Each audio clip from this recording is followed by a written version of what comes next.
August 7th, 2018. Not that long time ago, right? If I get a clicker, I will click to the next slide then. I am in London, walking to my new job. I just decided to leave this beautiful, amazing country called Lithuania and move myself with my family to London.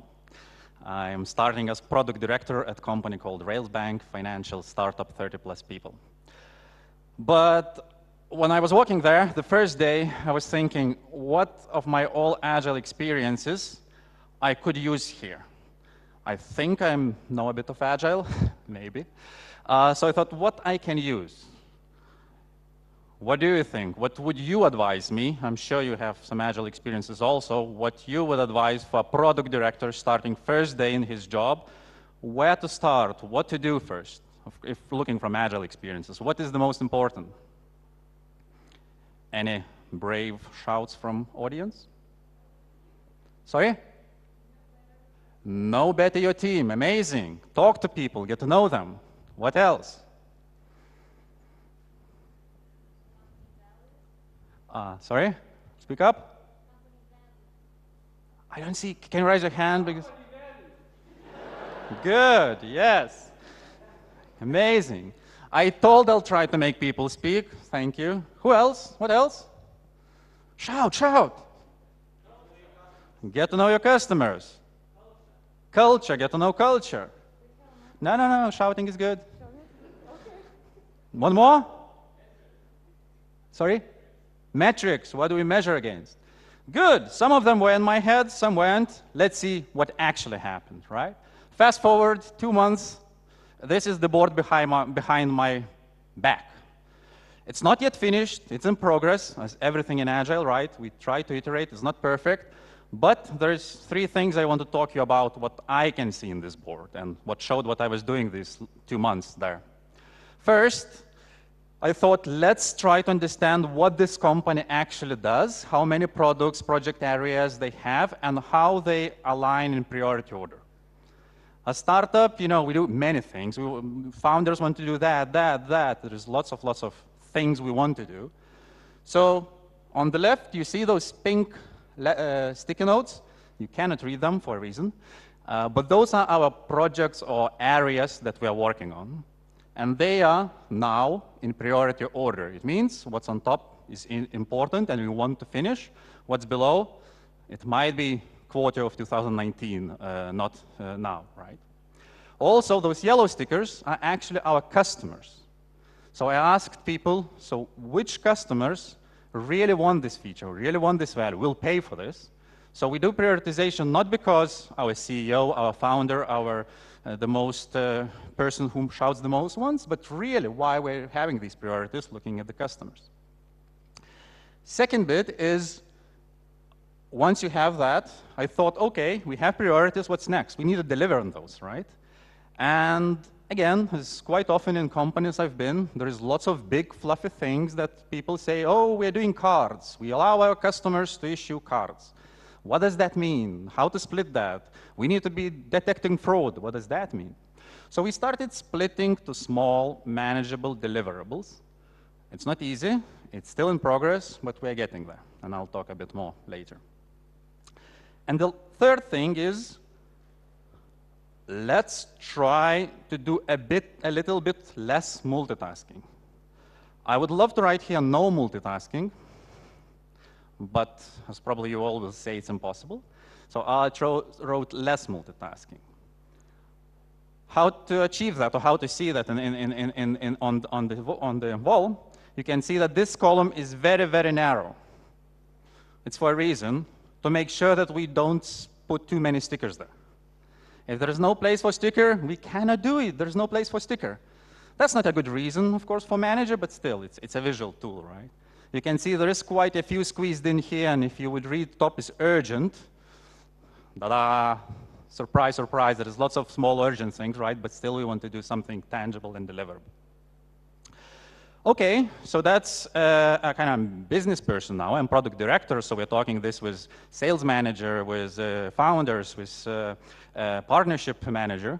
How about technology teams? It just happened that because I'm Lithuanian, I convinced my company to hire developers in Lithuania.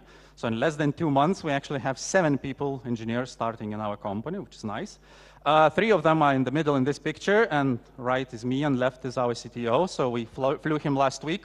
And of course, what you do with a British person when he flies to Lithuania, you give them cepelinai, sour cabbage soup, and kvass, gira.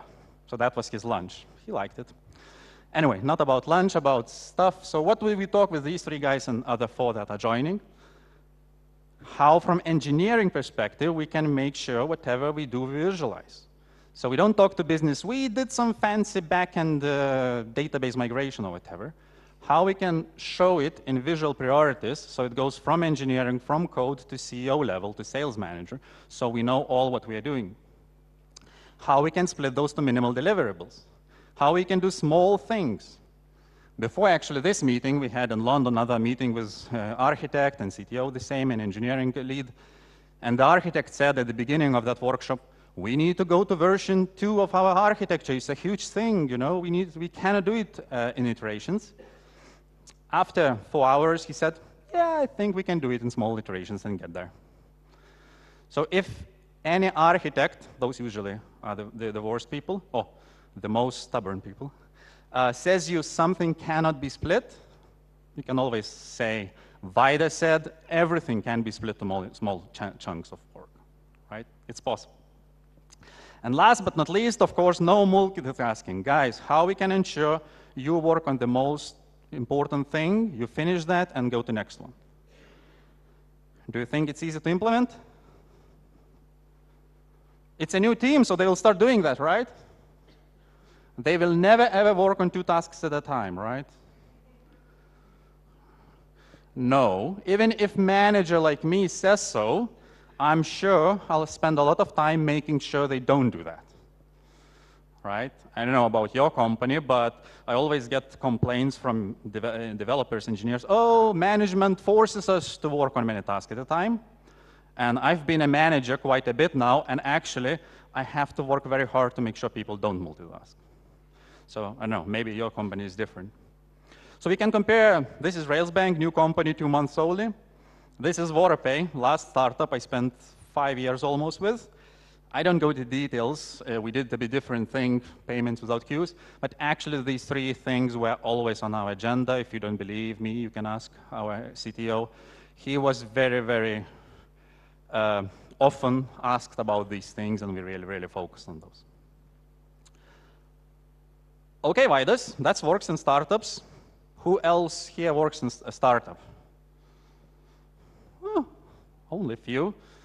So all the rest are thinking, okay, that's for startup. You know, we can play around. Like some of my colleagues today said, you don't have budgets. I can tell you, we have budgets. We are under huge pressure of budgets. We don't have a lot of money as big corporates can, right? So how does that compare to other my experiences?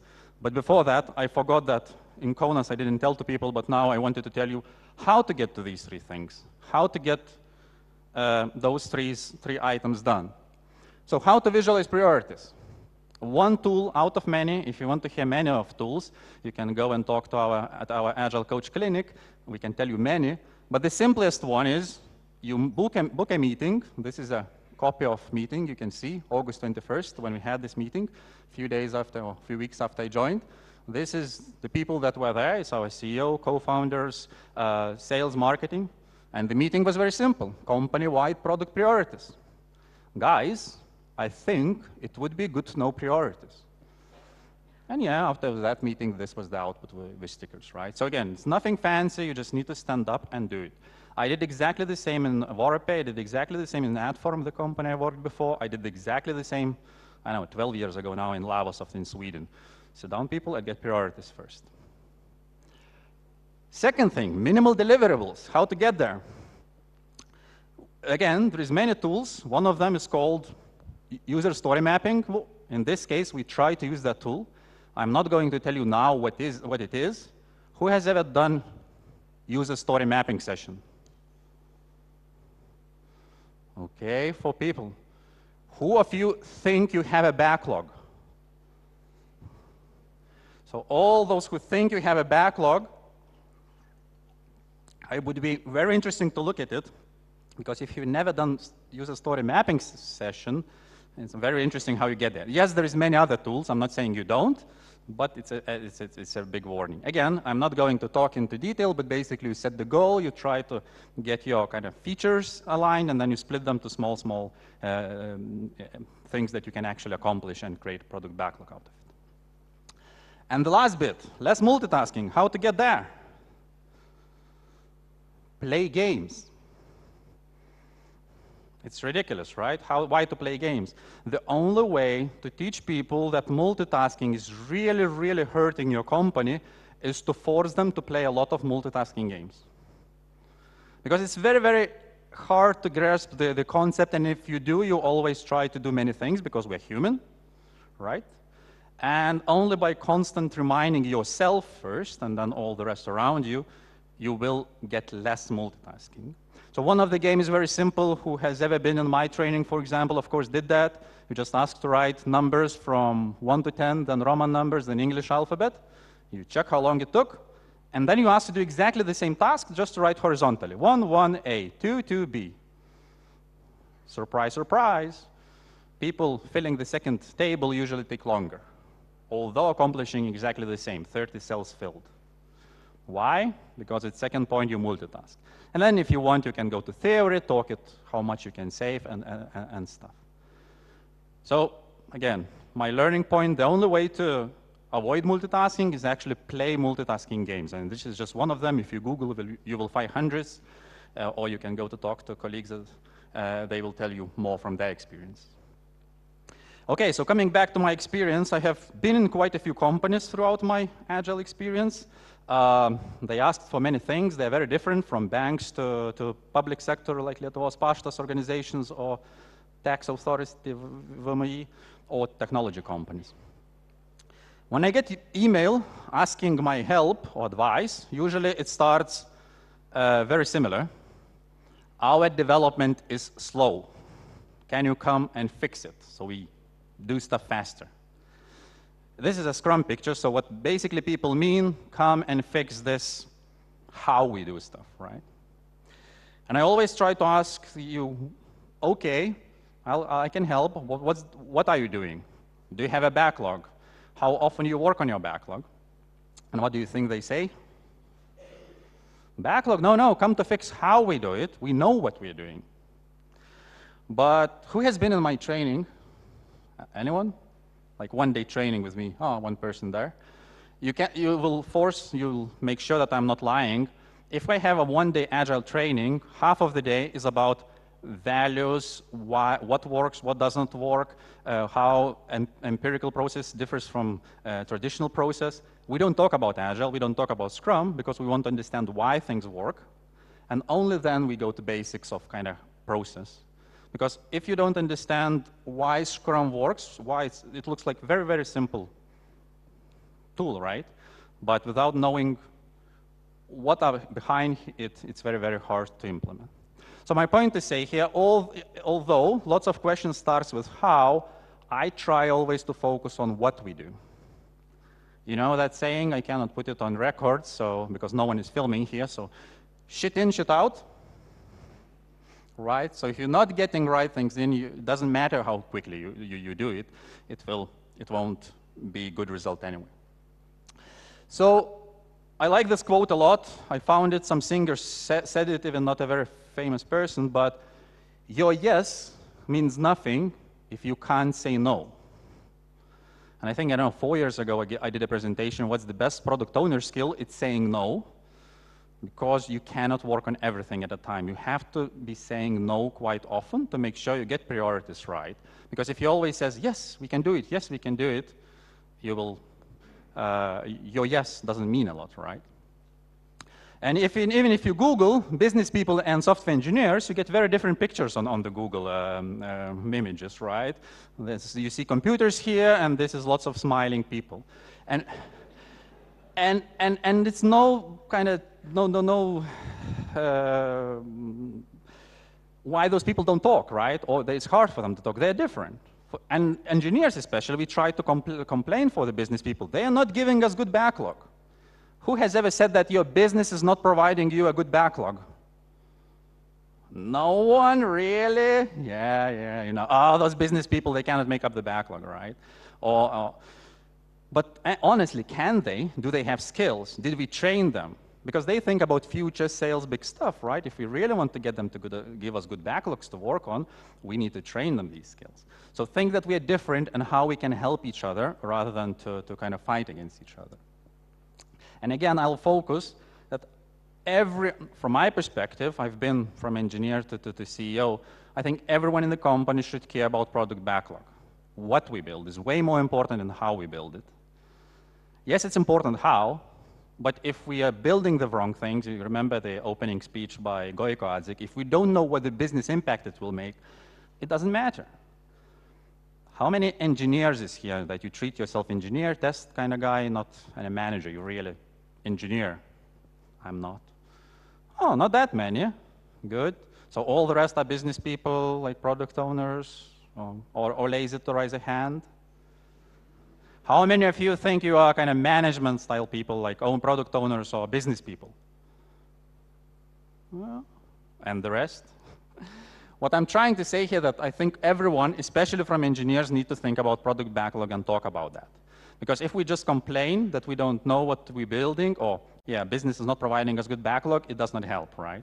So like when you saw that picture, when I talked to the guys, Lithuanian, we hired really good engineers, of course, and we said, my point, I want you to understand business value, I want you to understand the customer pains and help us to make sure we resolve them. I don't care how much code you write. You know, are you delivering business value? Are you changing the business metrics by your work? You just happen to be engineer and hired as a software developer. So for me, agility is incremental delivery of business value. I don't like to talk about engineering practices or how we do that. Yes, it's important. Yes, you cannot go fast without that, but that's how. If you really want to be agile, the question you should be asking, am I getting business value, whatever that means in your situation, money, projects released, whatever, in incremental way? And how big are my increments, right? That's kind of my definition of agility, or when I think where my goal of Agile is. That's why it's never reachable. You cannot ever finish delivering business value, and your increments can be smaller and smaller. So it's a goal, it's a northern star. It's never finished. I want to go there all the time. So because I have 2 minutes left, and I'm not sure if I'll have any second for questions, 3 things which I advise you to do, and as I joked on the opening, I really would like to check after a month if you did it, but you do it yourself. If you didn't do that, sorry, that's on your own. First one is very hard, very complicated. Play. Play multitasking games. Come home, Google, ask people around, and organize in your team, with your managers, with your salespeople, some multitasking games, and discuss what the impact is. It's a really powerful tool. As you saw, I did with my managers. We have the company-wide meeting, 30 people. We can still have it weekly, and we had initial session, 15, 20 minutes of it to play multitasking game. It really starts changing people's mindset. It doesn't change through one day, but it does. Second output, focus on product backlog. I don't care what your title is. I don't care what you have to do. If you won't spend few hours during next month working on product backlog, it's quite likely what you're doing does not matter. Because quite likely you're doing something which is not important, or it really does not make any impact on business metrics. It's just because someone told you to do that, or because this task in Jira was assigned to me by someone, right? So I really encourage you to think and spend time on product backlog despite what your role is. And yes, product owners are responsible for product backlog, but even if you read Scrum Guide, everyone in the team has to commit to it and help to make it a good backlog. And that's a joint team activity. And last but not least, it can sound very, very sellish, because yes, we're starting this Agile coach, which helps people train and run trainings, but I've learned that we are trying to do so many things by ourselves without really going and learning how others did that. And then, you know, after a year, we complain why it's not happening in us. So yes, this is a sales pitch. Come and go and get trainings, or like Goiko Adzik training or someone else. But if we send engineers, for example, for coding or whatever trainings, we should be all being trained about product backlog, about product owner role and that. And I think this is a very good investment. It always pays back, but yes, of course, take this caveat. We running these, so that's part of me, but I think it's very, very important to learn. So basically the last bit is learn. Even if it's not official training, get a book, read it, look a video. You came to this conference, that's also part of the learning. That's it. That's what I wanted to share. I'm Vaidas Adomauskas. I have quite a few hats. I'm Agile coach, founder, the consulting company. I'm now product director at Railsbank, and I'm president of Agile Lithuania still. Most likely not the next year, as it's very hard to be president from United Kingdom. So there's someone will take over this great job. But thanks a lot for listening. If you have any questions, I don't know if we have time to ask. If not, I'll be around and I'm happy to talk to you. We have 5 minutes for questions, so if anyone wants anything.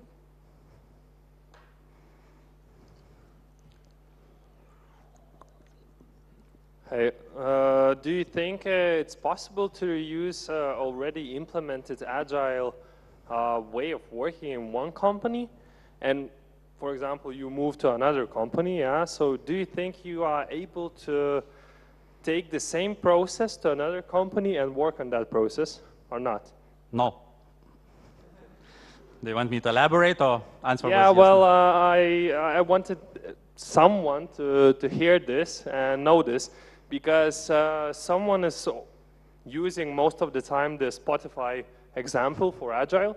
And the thing is that I want to say it won't work. You have to create your own way of working Agile. So you can just take the principles, but not everything from the Spotify. So that's what I was trying to exemplify, why my half of the day training is not about process or how to do Agile, is about why it works, what are principles behind it, why multitasking is so bad, how team composition is different. Because once you understand that, you start understanding why Scrum or other processes can fit or cannot fit to your situation. If you read 12 pages or whatever Scrum guide is and try to implement that without understanding why, you will stop doing retrospectives, you will stop doing anything. The same as Spotify model or whatever. Those are very good tools to start doing, but you have to understand why they work. Yeah, you can watch 10-minute video on YouTube and say, I'm starting Agile. It's not how it works. Lots of hard work. As I know Goiko said, simplicity is not equal, simple is not equal easy. Agile is very, very hard to get right. Although if you look at Scrum picture, it's very easy. Simple, right? So yeah, you cannot copy. You need to understand the basics and then you adapt to your situation. But some basics are pretty the same. Like prioritizing the 3 things I gave you, you can apply to any company, I think. Because they're not processes, they are why we do stuff. Any other questions?